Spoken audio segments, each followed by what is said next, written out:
Desperate times. Setting the stage. In the year 2257, Earth found itself a small fish in the vast ocean of the galactic community. After decades of exploration and diplomacy, humanity had carved out a niche among the stars, forming alliances and trade agreements with various alien species. However, tensions were high as whispers of an impending invasion by the Zorgax Empire reached Earth's shores. The Zorgax were a formidable foe, their technology far surpassing anything humanity had encountered. Their warships, sleek and menacing, dwarfed Earth's defensive fleet. It seemed that the planet's humble defenses, once a source of pride, were now woefully outdated in comparison. The Valor's crew. Amidst the mounting fears, a glimmer of hope resided in the Earth Defense Force, EDF, and its flagship vessel, the EDS Valor. Though the Valor was an aging warship, it was crewed by some of Earth's finest. Captain Lena Hawkins, a seasoned veteran with a fierce determination. Chief Engineer Akira Sato, a brilliant mind with a knack for unorthodox solutions. And pilot Maya Gupta, whose skills in the cockpit were unmatched. As news of the impending Zorgax invasion spread, the Valor's crew found themselves tasked with a crucial mission. They were to be Earth's first line of defense, a desperate last stand against an overwhelming force. Preparations and doubts. In the days leading up to the anticipated attack, the Valor underwent hasty upgrades and repairs. Engineer Seto worked tirelessly to boost the ship's defensive capabilities, while Captain Hawkins drilled her crew relentlessly, honing their skills and teamwork. Despite their efforts, an air of uncertainty hung over the ship. The odds seemed insurmountable, and many feared that the Valor's mission was a suicide run. Whispers of doubt and resignation echoed through the corridors, but Captain Hawkins remained steadfast. She knew that the fate of Earth rested on their shoulders, and failure was not an option. The gathering storm. As the crew made their final preparations, long-range sensors detected the approaching Zorgax armada. The alien fleet was massive, their ships bristling with advanced weaponry. The sight sent a chill down the spines of even the most seasoned EDF veterans. Captain Hawkins stood on the bridge, her eyes fixed on the viewscreen as the enemy drew closer. She could feel the weight of her crew's gaze upon her, their fear and determination palpable in the air. "This is it," she said, her voice steady despite the gravity of the situation. "We stand on the edge of history. The Zorgax believe they can crush us, that our defenses are primitive and weak. But they underestimate the strength of the human spirit. We will show them what we're made of. We will fight, not just for ourselves, but for every man, woman, and child on Earth. This is our finest hour." As the crew listened to their captain's words, a sense of unity and purpose washed over them. They knew the odds were stacked against them, but they were ready to face the oncoming storm. The Valor, an aging warship crewed by unlikely heroes, prepared to make its stand against the galaxy's mightiest foe. The battle for Earth was about to begin, and the Valor's crew were determined to etch their names in the annals of history, no matter the cost. Unlikely heroes. Meet the crew. As the EDS Valor hurtled through space towards the impending clash with the Zorgax armada, its crew prepared for the fight of their lives. At the helm was Captain Lena Hawkins, a battle-hardened veteran with piercing blue eyes and a no-nonsense demeanor. She had risen through the ranks of the Earth Defense Force through sheer grit and tactical brilliance, earning the respect and loyalty of those under her command. In the engine room, Chief Engineer Akira Sato pored over the ship's systems, his brow furrowed in concentration. Sato was a prodigy, a master of improvisation, who could coax miracles from even the most antiquated technology. His unorthodox approaches had saved the Valor more times than anyone could count. At the weapons station sat Lieutenant Commander Mikhail Petrov, a bear of a man with a thick beard and a gruff exterior. Petrov was a master of ordnance, able to make even the Valor's outdated weapons punch far above their weight. And in the cockpit, strapped into the pilot's seat, was Lieutenant Maya Gupta. Gupta was a prodigy in her own right, a natural-born flyer with lightning-fast reflexes and an uncanny ability to navigate through the chaos of battle. Underdogs with heart. Together, this unlikely band of heroes formed the core of the Valor's crew. They were a mismatched bunch, each with their own strengths and foibles, but united in their determination to defend Earth at any cost. As they made their final preparations, the weight of their task hung heavy in the air. They knew they were outmatched in every way.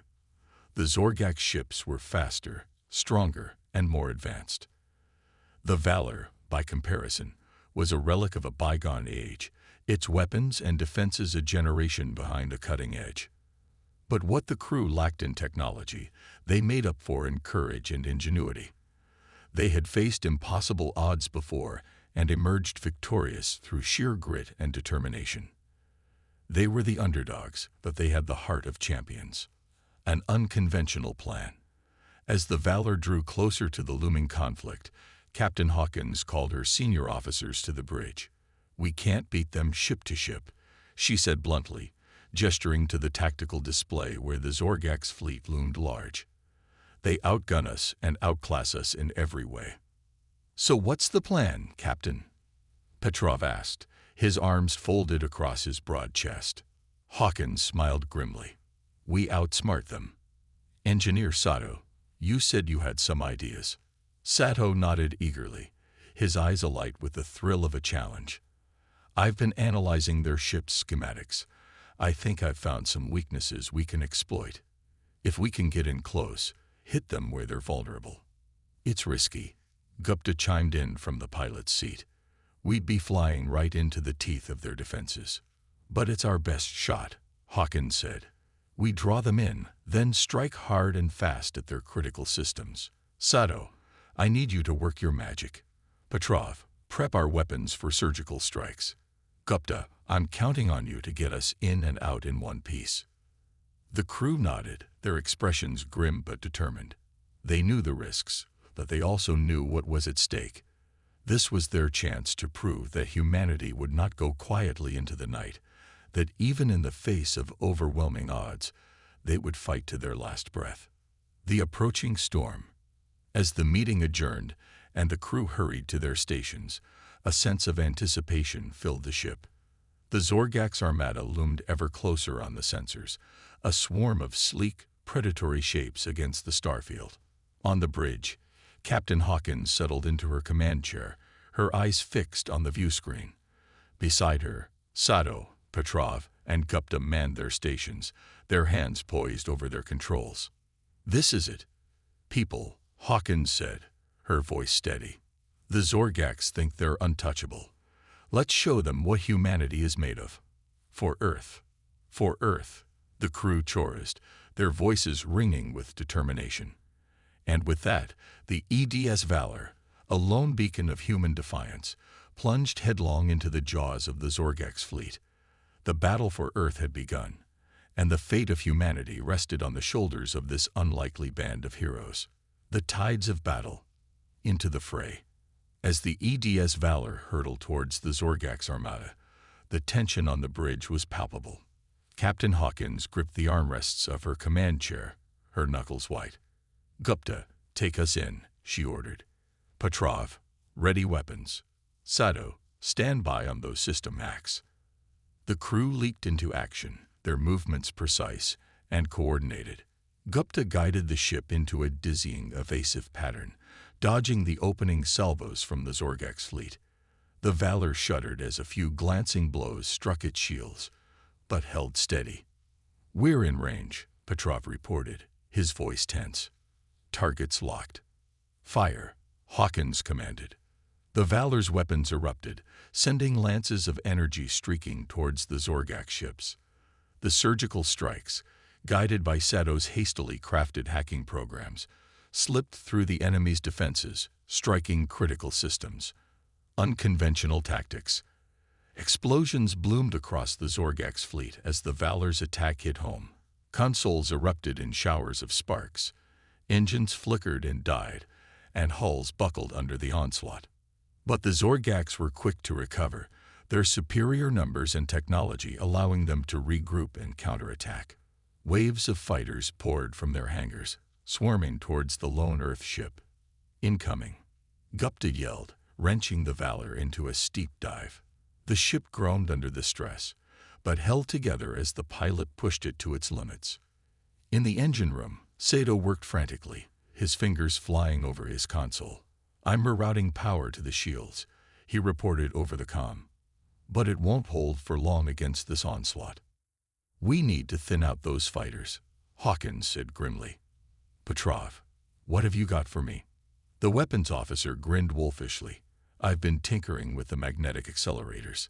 If we vent our reserve fuel and ignite it, the blast should take out the fighters at close range." "Do it," Hawkins ordered.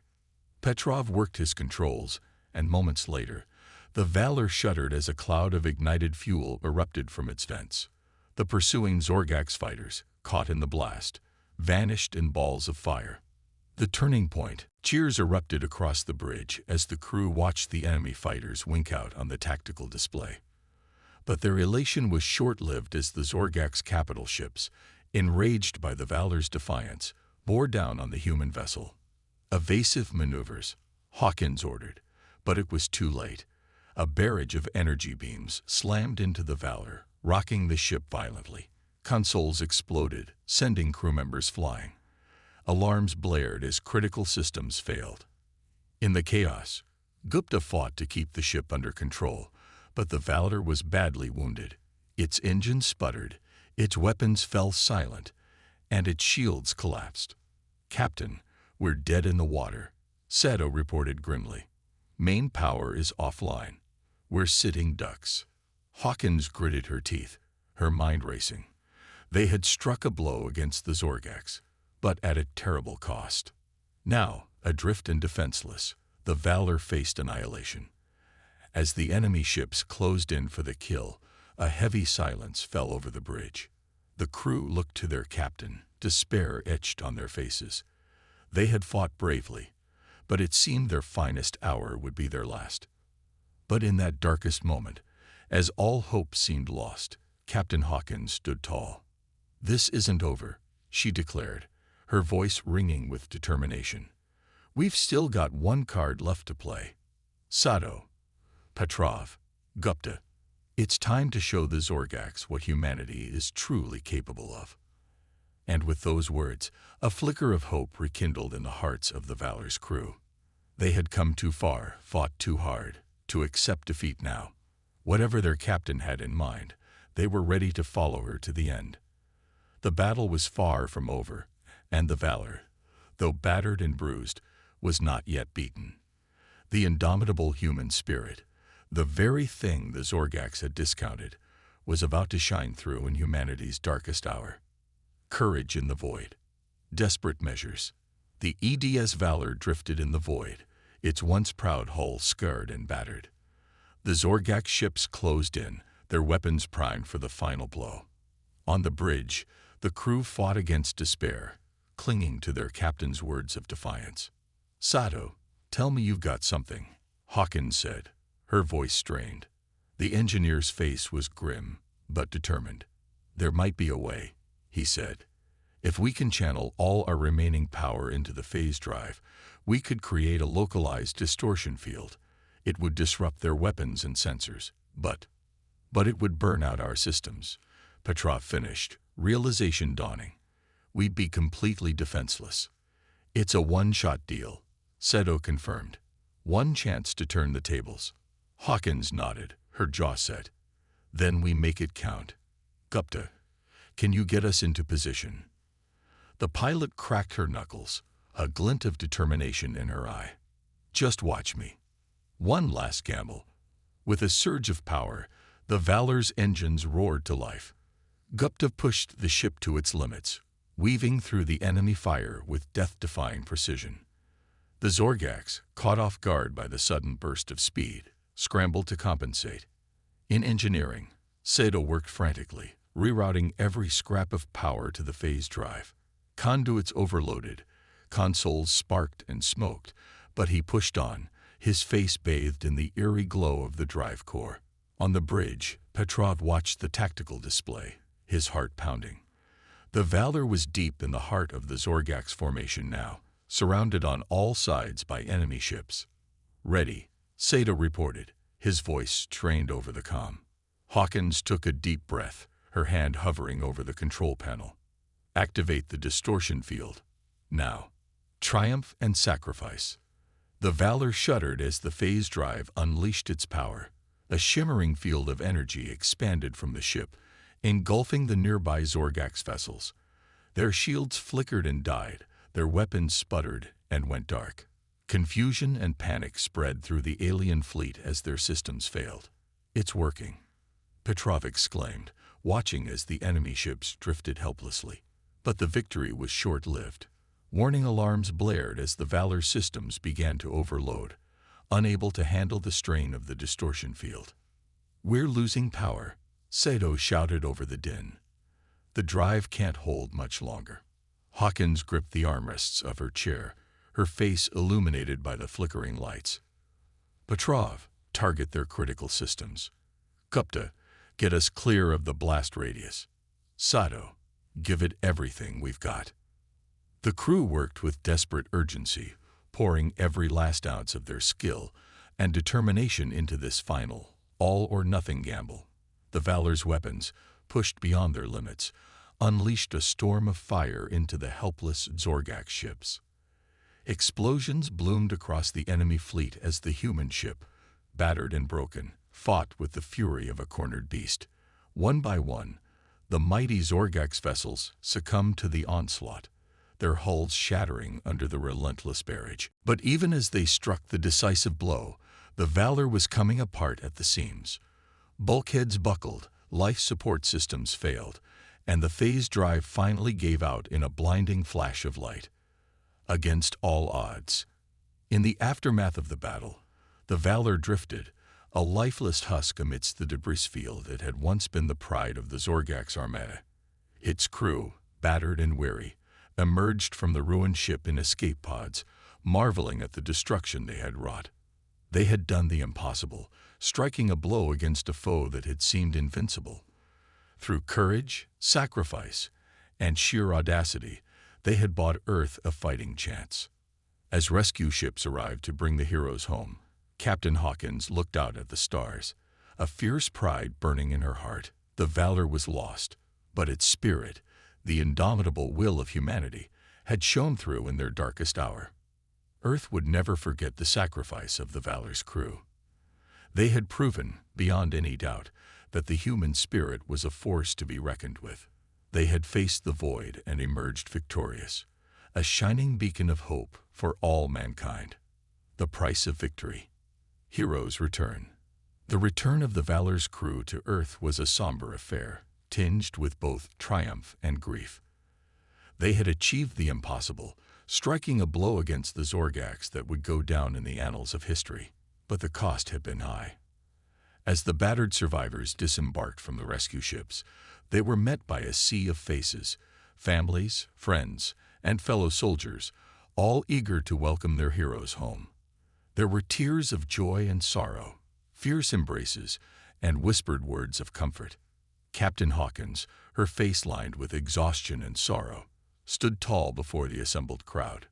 Beside her, the remaining crew, Sato, Petrov, and Gupta, bore the scars of their ordeal, both physical and emotional.